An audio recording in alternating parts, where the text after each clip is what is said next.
I'm sure you've heard the news. Curry doesn't have to be complicated. Here's how to make a delicious fish curry, the easy way. Welcome, home cooks.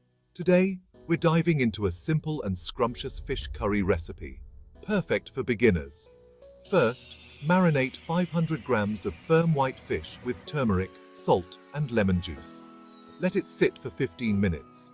Next, heat 2 tablespoons of oil in a large pan. Sauté a finely chopped onion until golden.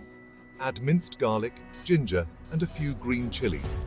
Toss in 2 chopped tomatoes, cooking until they soften. Now, stir in turmeric, coriander, cumin, and chili powder.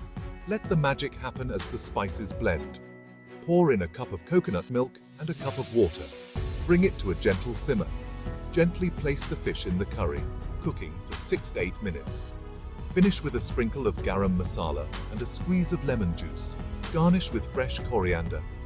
There you have it, a delicious fish curry that's easy and irresistible. Enjoy!